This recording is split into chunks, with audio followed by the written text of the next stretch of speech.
The Child Psych Podcast brings to you the top parenting and mental health experts in the world, designed to educate and inspire you with current research and concrete strategies that foster resiliency and healing in children and teens. Most importantly, we're here because we need to raise a generation of children who don't need to recover from their childhoods.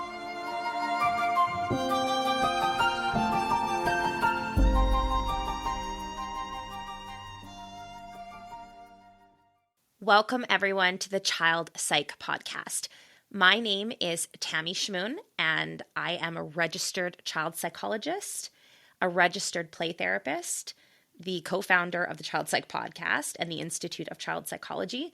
But most importantly, I am a mom with 3 very busy kids in the house.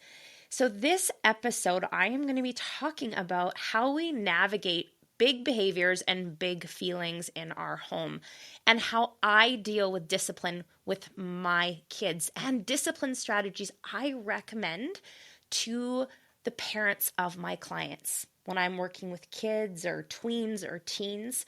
So these are strategies that I'm actually implementing in my home, not just something I'm reading in a book because it sounds good. These are actionable steps that I'm going to talk about that work. We are going to first talk a little bit about the brain and why kids act the way they do, why they're impulsive, why they get so easily dysregulated. We'll talk about 3 questions we need to kind of go through, 3 steps before we proceed to consequences. And then we'll talk about discipline when kids are very young, between 18 months and about 5 to 6 years of age. Then we'll look at kind of the middle childhood and then look at teens. If you like what you hear in this podcast, please go to icphelps.com and rate and review this podcast. We are still building this podcast and we need our community behind us so we can grow and reach more people. So you can either go to your podcast platform of choice or go to icphelps.com. Help us out. Give us a rate and review. We'd love to hear what you have to say. In this podcast, as we start this journey today, I really want to start off by saying that discipline does not mean punish. I know that's what we've been taught. We've been taught that we need to control kids, that we need to inflict pain in order to get the behavior we want. But the essence of the word discipline comes from the word disciple, which means learner. Our role as parents is to guide our children, to teach our children, to influence our children. And to do that, we have to be compassionate. We have to keep the brain in mind, their developmental level, and know that we can't control them. We can only lead them. The only thing we can control is our own behavior. And I think we have this idea in our society that children are innately bad, impulsive, and they have to be controlled or punished or something horrible is going to happen. We are taught that kids are manipulating us, that they need to be controlled. We have to show them who's boss. And when we think of kids this way, when we think of them as being inherently bad, that we feel like we have to control them because something bad is going to happen. We are judged as being bad parents. Our kids aren't going to get into the right college. They're going to be little tyrants. There's lots of fear. And when fear is in the driver's seat, we are not our best selves as parents. We want to be intentional about our discipline. We want to discipline from a place of love and connection. Now, that doesn't mean that we aren't strict when it comes to discipline.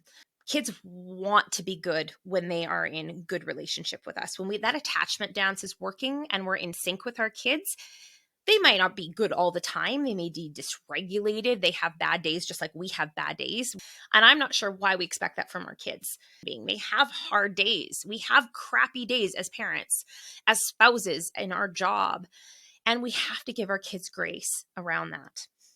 Now, I think when we isolate kids The message is, whether that's a timeout and we yell and we send them to their room, or we give them the cold shoulder, the message is, if you don't listen to me, I am going to withdraw my love and connection from you. And that's really scary for kids. We are designed in terms of a species to stay in a tribe. And if we don't belong, if we're not loved, our brain codes that as, I could die. Because truly, if you're kicked out of the tribe, you could starve to death. You would not be able to face a predator. You wouldn't be able to start a fire on your own, if we're thinking of our evolution as a species. So love is probably the worst thing you could hang over a child's head in terms of that being a consequence, is withdrawal of love. And when we send kids away, or we ignore them, we give them the cold shoulder, that is the message they receive, is you are not lovable unless you're good. I mean, it can work, but it works because they are in a state of fear of disconnection and not belonging. Now, that doesn't mean that there aren't consequences and there aren't limits and high expectations, but our relationship and our love isn't a bartering tool in terms of parenting.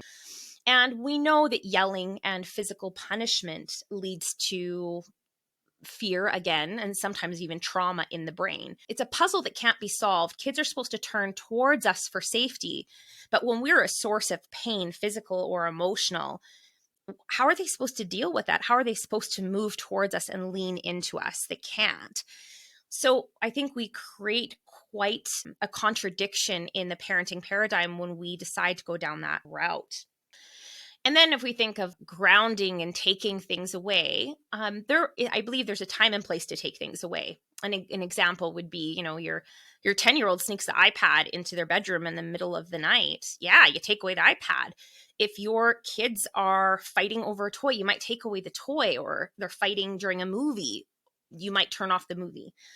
But what I don't agree in is people taking things away just to inflict pain. So if your kid won't finish his dinner, maybe you might threaten that he won't have TV later on that night. Those two things aren't relatable in the brain. That is not a consequence that's logical. When you take away the iPad for sneaking the iPad, that makes sense to me. Taking away the iPad for not eating your dinner, those two things aren't related. And I think sometimes we have these expectations of our kids that are completely unrealistic because the brain isn't done developing.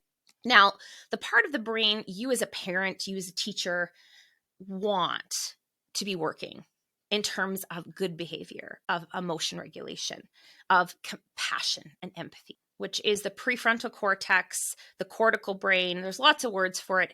Let's just simplify it and call it the thinking brain. You want a strong thinking brain. Well, that thinking brain, this part you're really interested in, is the prefrontal cortex. That part of the brain that's right behind your eyes doesn't really start to fill in, and those neurons start making a lot of connections till about 4 to 5 years of age. And the more sensitive your child, the longer it takes. So if you've got a kiddo 4 and under, basically, they're completely governed by their feelings brain and their body brain. Then, if you've got a kiddo where everything is working really well, around 4 to 5, that thinking brain comes online. And it's in charge of rational thought. It's in charge of impulse control. It's in charge of emotion regulation, all these really cool things we want for our kids to be good learners and good human beings. Okay.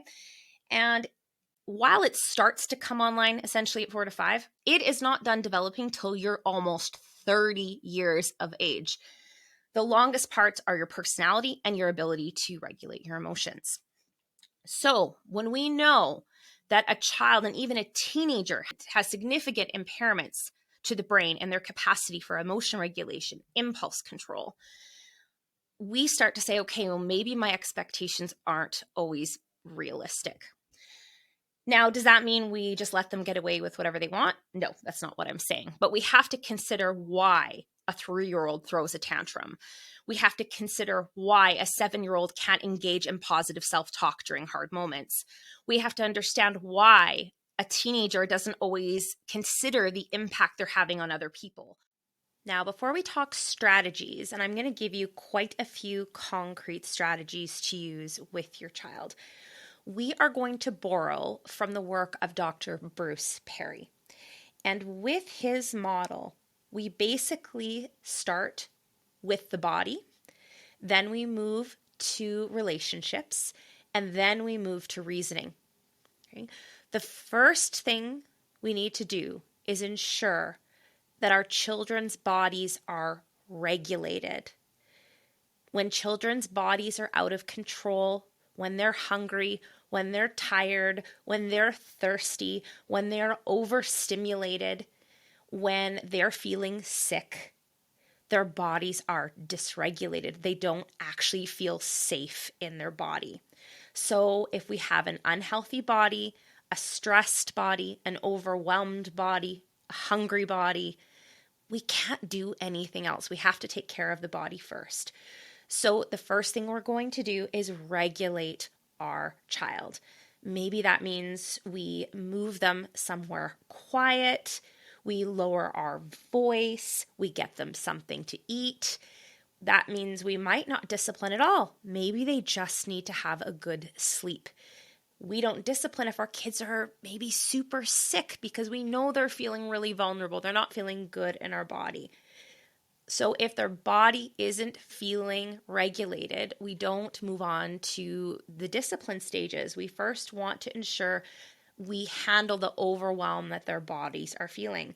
This might mean that we have to take a little break, that we have to go to the room and cuddle up for a second, or we have to go wait in the car. So we want to ensure the body isn't overwhelmed. The next R is relate. So first we have regulate, then we have relate. And this is where we connect before we redirect. A child must feel connection to help soothe their brain. We aren't in a state of being able to learn when we are in a state of fear. And when kids are overwhelmed, when they have big feelings, they are meant to turn towards their caregivers for co-regulation. We do this as adults too. We turn towards for soothing, to help with big feelings. So when you've got a kiddo who is really upset because their older brother pushed them, or your kids are fighting over a toy, or they are upset because they have to go to bed, the first thing we want to do once we've created some regulation in their body, separated them, get things quiet, move them to a safe space, maybe get them something to eat or drink, maybe they're just hungry, is we really want to connect with them. Now that would mean that we could name the feeling. We want to recognize what emotion they are feeling. Are they frustrated? Are they sad?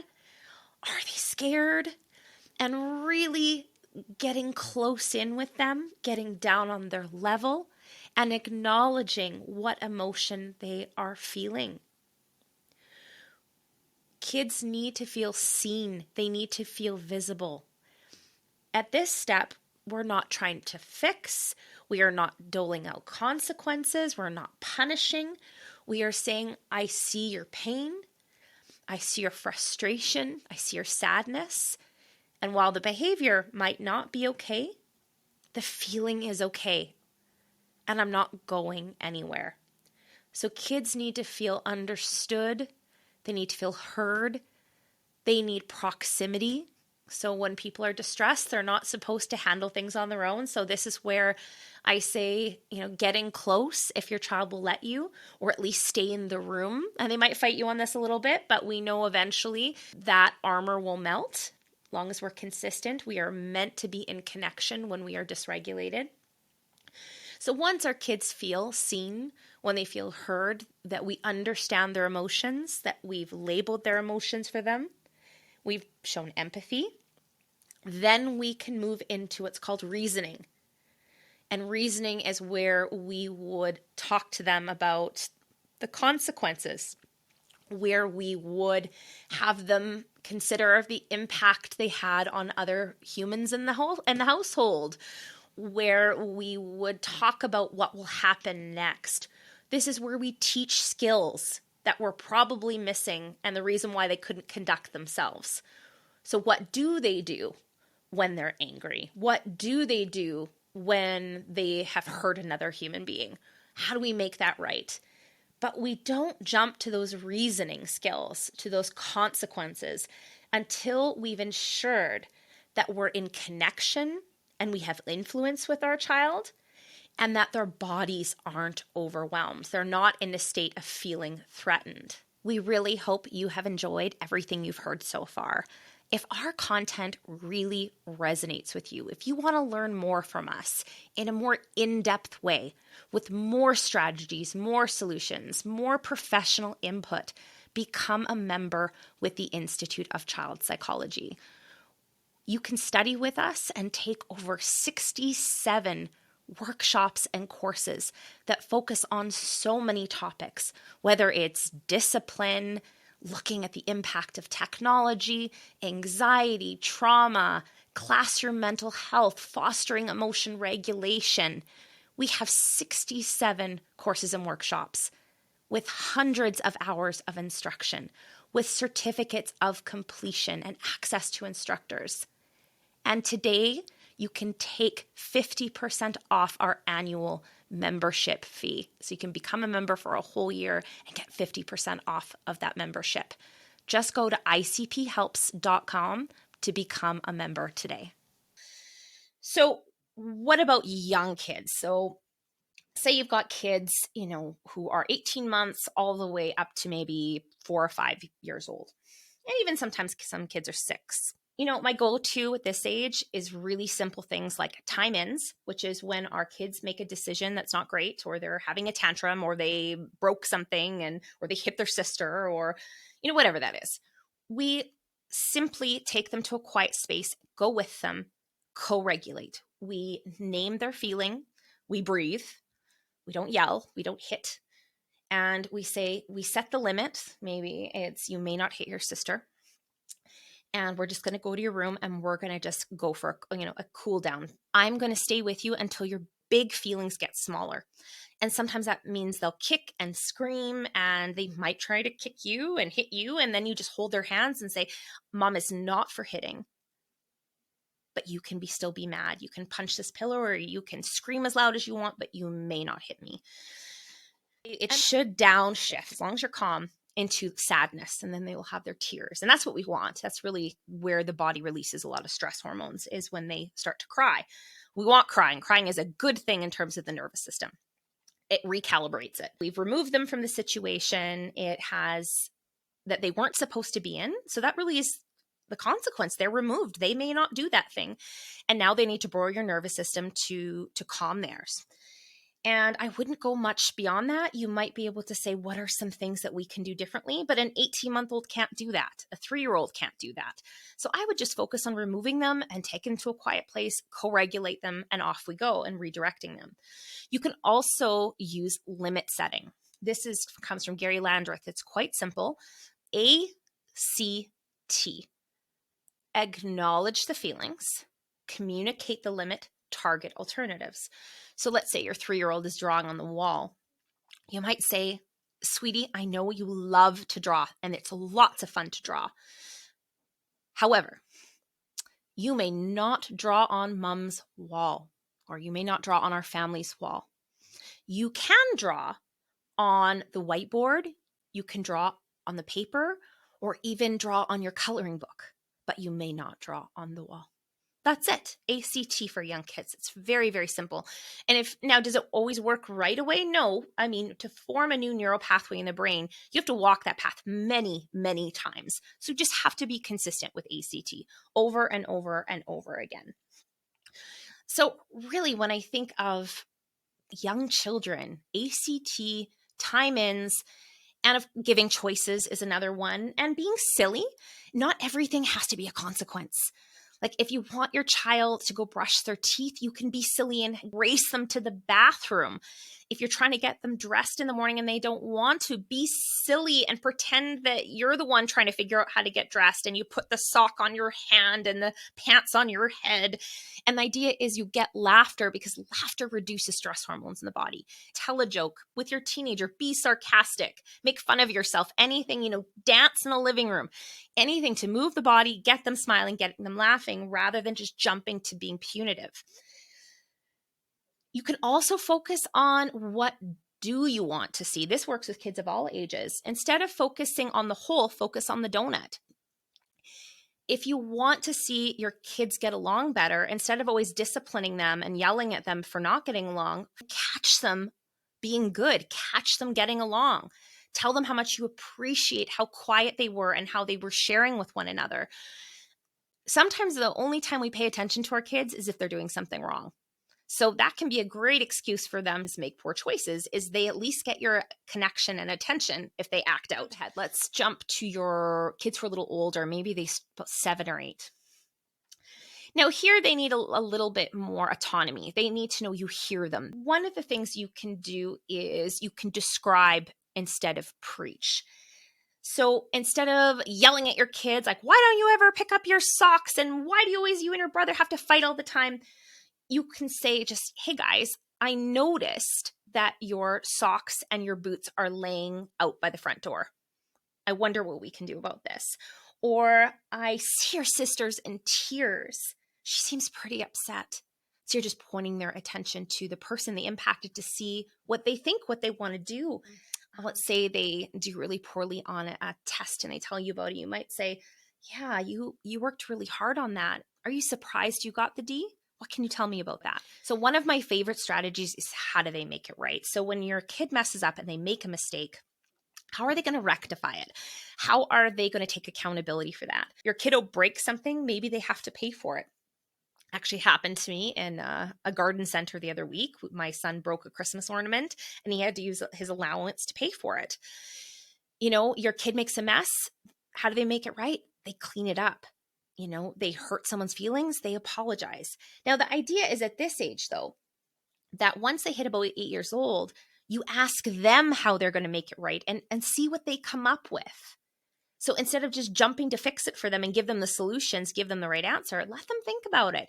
Now, that doesn't mean we can't be available to help them brainstorm, but ideally we want them using that thinking brain, that upstairs brain, to say, how am I going to come up with a solution here that is utilizing and growing part of the brain that you want to see grown as part of discipline, which is really cool.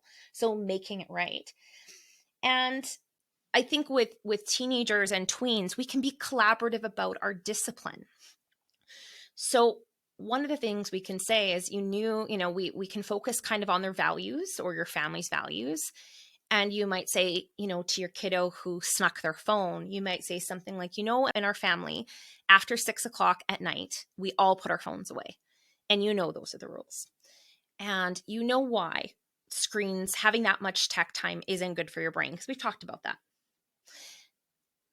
You violated the rules of the family. So I want you to think about what the consequence to this violation of our rules in our house should be. I know we're all kind of upset. Emotions are running high. I don't think it's a good time to talk about this now. You're upset. You got caught. We're upset. You broke a rule. So in an hour, I'm going to come downstairs and we're going to talk about what you think should happen. So we get a chance to get our heads on straight. Hopefully they start to think about, how their actions maybe have impacted other people, what they can do differently. Now, you might get, I don't know, and then we can come up with some ideas. And then we can say, I want to know what you think about that. So we offer them a couple different choices maybe and say, what are your thoughts? So that's something we can do, is that collaboration.